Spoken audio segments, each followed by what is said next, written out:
Hello friends, welcome back to my channel once again. तो देखिए, सुबह का वक्त है और धनतेरस का दिन है ये, तो हैप्पी धनतेरस सबको। वैसे ये ब्लॉग धनतेरस के बाद ही जाएगा, लेकिन फिर भी हैप्पी धनतेरस। तो ये देखिए, एक रात पहले बेटा जाके जो है पटाखे खूब सारे ख़रीद के लेके आए हैं, तो वो रखे हैं कमरे में कि भाई दिवाली के दिन फोड़ेंगे अच्छे खासे। और ये सुबह जो फ्रिज लिया है ना मैंने नया, तो वो फ्रिज के अंदर जो मैट बिछाते हैं ना फ्रिज वाला, तो वही उसी की कटिंग कर रहे हैं। जो फ्रिज मैट है वो लेके आए हैं और वो मैट को साइज़ के हिसाब से कट कर रहे हैं, और वो कट करके जैसे लगा दिया और काट के जैसे छोटा बड़ा है ना, तो उसको एडजस्ट कर रहे हैं। तो यही, और ये पुराने फ्रिज का भी मैट रखा था जो मैंने मंगाए थे, 6 आए थे, तो 3 तो मैंने लगा दिया, तो 2 बचे थे, तो उसको भी मैंने यूज़ कर लिया, वो पड़े थे ऐसे ही। तो बस उसके बाद में आगे नाश्ता बनाने के लिए, नाश्ता में मैं बना रही थी अप्पे।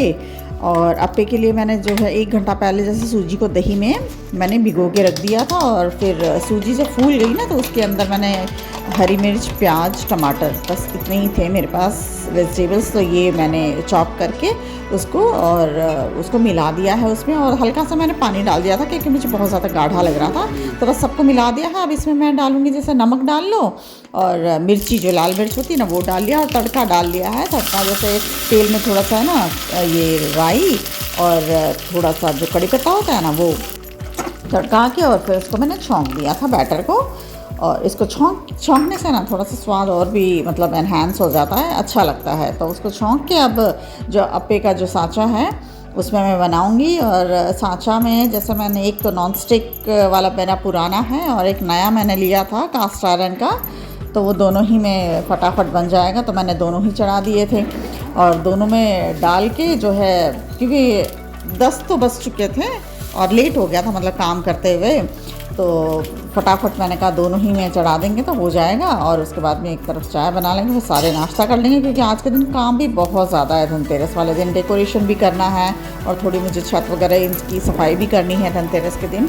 दिए वगैरह भी जलाएंगे, तो क्या है ना कि थोड़ा साफ़ होना चाहिए। और अभी क्या है ना कि मिट्टी भी बहुत आ गया है, वैसे तो साफ़ होता है लेकिन मिट्टी भी बहुत ज़्यादा आ गया है। और हमारा जो टेरेस का जो फर्श है ना, वो वाइट कलर का पेंटेड है, तो उस पर थोड़ा सा भी जैसे बारिश बूंदें भी आती हैं, और फिर उसके ऊपर चलो ना तो वो पैरों के निशान, और अगर मिट्टी रहता है ना तो मिट्टी के भी निशान बहुत ज़्यादा जम जाते हैं। तो धोऊंगी तो मैं अभी नहीं, झाड़ू ही लगाऊंगी, क्योंकि मिट्टी है जो वो धोने से है ना, इतनी बारीक रेत है, अच्छे से साफ़ नहीं होती है। तो इससे अच्छा तो झाड़ू लगा दो ना, तो उसके बाद अगर पानी डाल के थोड़ा सा धो देंगे ना, तो वो साफ़ हो जाएगा। तो पहले तो झाड़ू लगाऊंगी, क्योंकि बहुत ज़्यादा रेत है। तो पी लेते हैं चाय, क्योंकि फिर भूख भी लगी थी, जैसे ब्रेकफास्ट का टाइम हो गया था। तो देखिए, सबको ब्रेकफास्ट मैंने दे दिया है, तो सब अपना ब्रेकफास्ट कर रहे हैं, और मैं भी कर लूँगी। और तब तक हमारे जो रामा जी हैं वो भी आ जाएंगी, तो उनके लिए भी मैंने रख दिया है ब्रेकफास्ट, वो अपना आके करेंगी। और फिर मैं देखिए, ये जो लाइटिंग है इसको भी लगानी है, तो लाइटिंग भी अब मैं लगाऊंगी। तो ब्रेकफास्ट करने के बाद जैसे बेटे ने कहा कि चलो मम्मी लाइटिंग वगैरह हम कर लेते हैं, उसके बाद फिर दूसरा काम करेंगे, तो बस उसके साथ मैं लग गई थी लाइटिंग लगाने के लिए। तो ये देखिए, गेस्ट रूम में मैंने पर्दे निकाल दिए हैं, क्योंकि ये जो लाइटिंग मैं लगा रही हूँ ना, तो ये लाइटिंग जो है बाहर की साइड से जैसे देखेंगे ना, क्योंकि ये जो विंडो है ये ग्लास का है, तो ग्लास विंडो से बाहर बहुत अच्छा दिखेगा। पर्दे निकाले थे धोने के लिए, फिर मैंने लगाने का सोचा था, फिर इन्होंने कहा कि जाने दो, ये जो लाइटिंग लगाएंगे वो बाहर की साइड से बहुत अच्छा दिखेगा, तो पर्दे बाद में लगा देना करके। तो ठीक है, उसको लगा दिया था लाइटिंग। वाकई में जब हमने लगाया इसको और देखा ना हमने बाहर जाके नीचे से, तो बहुत सुंदर दिख रहा था जो जल रहा था, मतलब जो लाइटिंग है वो। तो बस डेकोरेशन मैंने लाइटिंग से लगा दी थी, जहाँ मंदिर में भी काफ़ी अच्छा मैंने मतलब लाइटिंग लगाया था।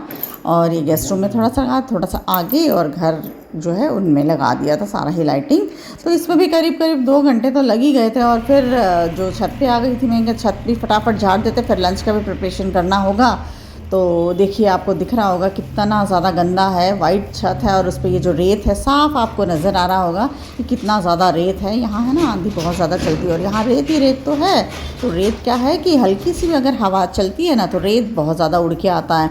और अभी तो सड़क, मेन सड़क पे हमारा घर है, तो गाड़ियाँ इतनी जाती हैं ना कि वो थोड़ा सा भी मतलब हवा होता है तो पूरा उड़ के ऊपर तक आ ही जाता है। और घर के अंदर भी कितना ही साफ़ करो, खिस खिस करता रहता है, पैर लगता है। तो तो देखिए ब्रेकफास्ट होने के बाद रसोई वगैरह बर्तन वगैरह सभी साफ़ कर दिया था। तब तक रामा जी भी आ गई थी, तो वो क्या है कि उनके लिए मैंने चाय चढ़ा दिया था। ये देखिए कास्ट आयरन का ये है ना, धो दिया था। धोने के बाद मैं इसको कपड़े से जैसे पानी जो है ना वो पोंछ लूँगी अच्छे से, क्योंकि फिर पानी रहेगा ना तो जंग लगेगा इसमें।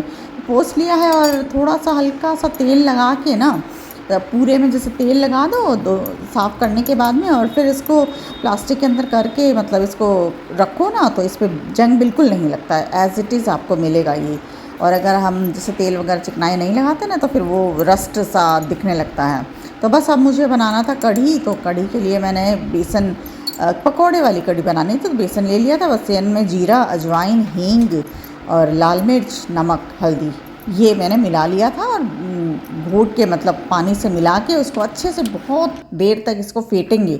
मतलब 5-7 मिनट तो अगर आप फेंटते हैं ना तो काफ़ी अच्छे बड़े निकल के आते हैं, फूलते हैं, फूले फूले से बड़े होते हैं, और अंदर भी मतलब काफ़ी सॉफ्ट होता है।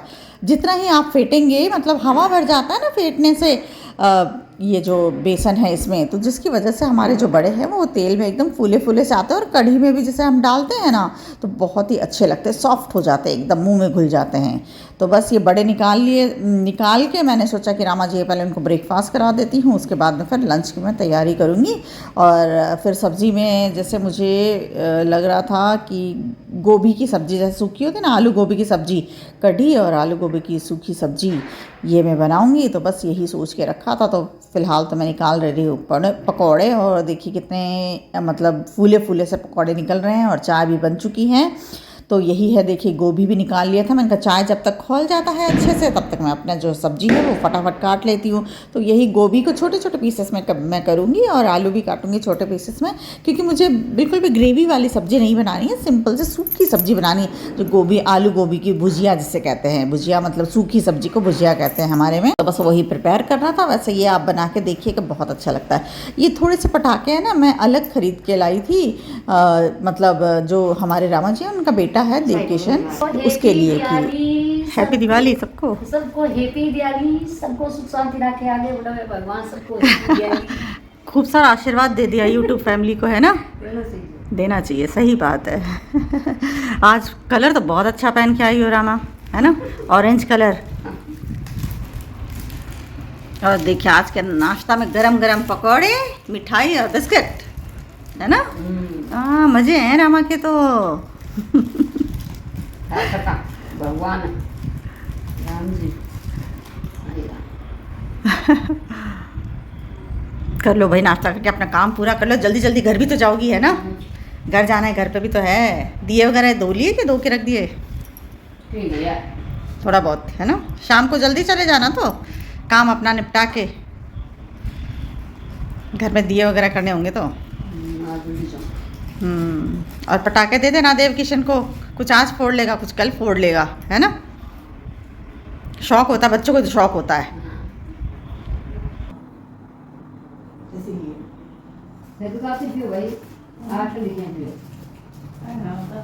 इसलिए इधर पर्दा नहीं लगाया मैंने। पर्दा लगाते तो ये जो लाइटिंग है ना, ये बाहर अभी रात को जैसे लाइटिंग जलेगी ना तो बाहर दिखेगा, तो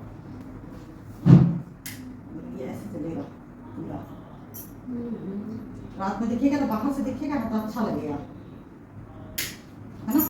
तो ये देखिए मैंने कढ़ाई में डाल लिया है तेल, और ये आज मैं सब्ज़ी लोहे की कढ़ाई में बना रही हूँ। तो तेल डालने के बाद इसमें मैंने सीधे डाला है आलू, कोई भी तड़का इसमें नहीं डलता है भुजिया में। तो ये देखिए बेटे जी हमारे वो साफ़ कर रहे हैं, जो ये देखिए पलंग में जो वाइट कलर है ना उस पर थोड़ा रेत वगैरह लग गया था, तो उसी को साफ़ करके एकदम क्लीन कर दिया था।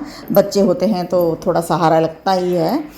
तो देखिए अब आलू हल्का सा लाल होने के बाद मैंने डाल दिया है गोभी को छोटे छोटे पीसेस में काटे हैं, बहुत ज़्यादा बड़े नहीं काटने हैं। और ये दही निकाल लिया है कढ़ी बनाने के लिए। तो बस देखिए इसको चला के और हम ढक के थोड़ी देर तक हम ढक के पकाएंगे इसे, हल्का सा जैसे गोभी वगैरह सीज जाए ना उसके बाद हम इसको खुला पकाएंगे।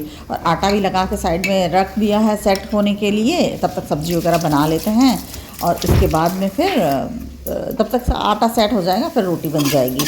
तो देखिए ये सब्ज़ी भुन चुका है हमारा। अब इसमें मैं डालूँगी मसाले, मतलब भुनने के बाद में इसमें बेसिक मसाले पड़ते हैं, नमक, मिर्ची, हल्दी, धनिया, बस इसके अलावा और ज़्यादा कुछ नहीं पड़ता। अगर आपको चाहिए तो हल्का सा गरम मसाला आप डाल सकते हैं। अगर मतलब आपको लगता है कि गरम मसाला डालना है तो ही डालिए, वरना ऑप्शनल है, ज़रूरी नहीं है। बेसिक मसाले से भी ये सब्ज़ी बहुत अच्छी बनती है, सूखी एकदम बिना ग्रेवी की। तो बना के ज़रूर देखिएगा इस प्रोसेस से और खा के बताइएगा कि कैसा लगा। तो बस ये मसाले मिलाने के बाद 2 मिनट और मैं ढक दूँगी ताकि जो मसाले हैं सब्ज़ी के अंदर थोड़ा रिस जाएँ।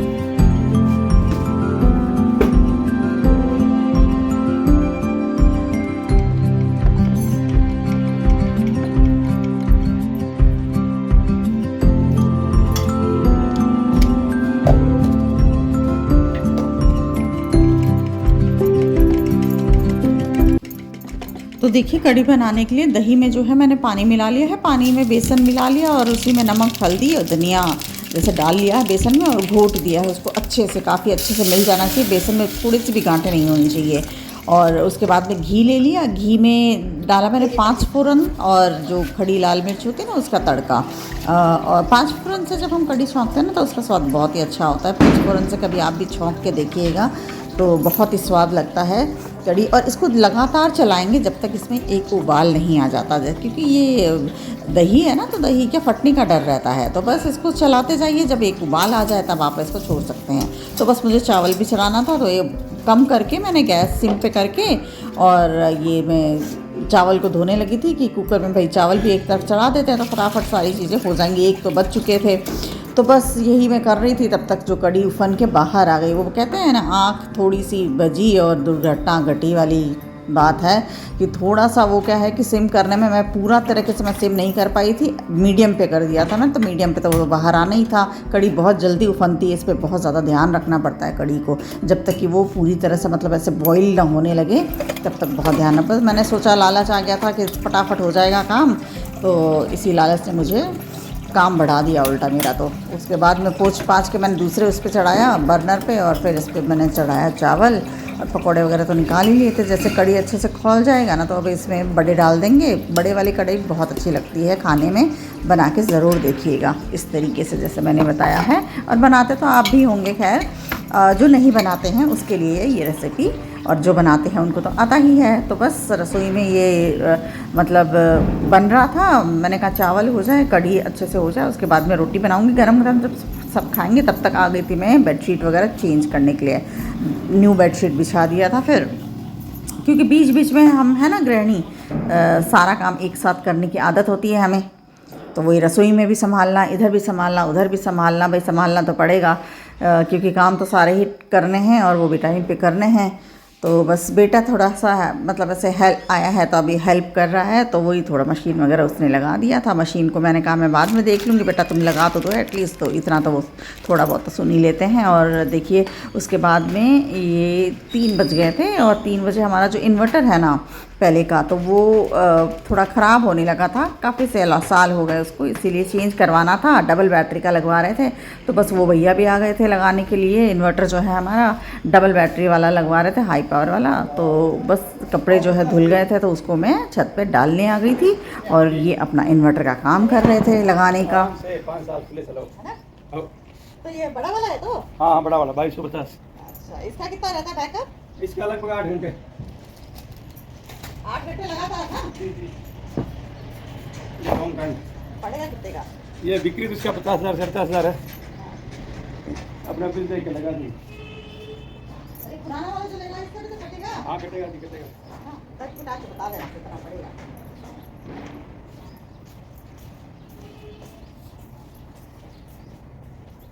ये कह रहे थे कि मैंने कहा चलो बाद में लगाएंगे, कह रहे थे बेटा वो देखो पावर करंट जब मतलब पावर बिल में दाम भर देगा, बिजली खा जी बिजली दो वो के घर में पूरा ही को ध्यान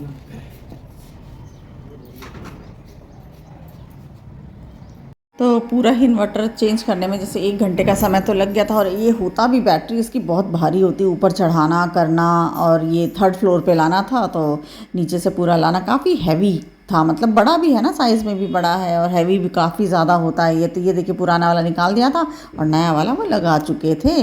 तो चलिए ये काम भी करवाना था जो हो ही गया था। और फिर मतलब इसका बैकअप अच्छा होता है डबल बैटरी का। हाँ, अभी 14 कितना आ रहा हो है? गया। 246 245 250 साढ़े हाँ, 7 इन पे साल तो रहे रिफ्लेक्शन साल तो 28.2 आए, 14.8 नहीं 29 मान 29 कुछ आए। 29 हाँ।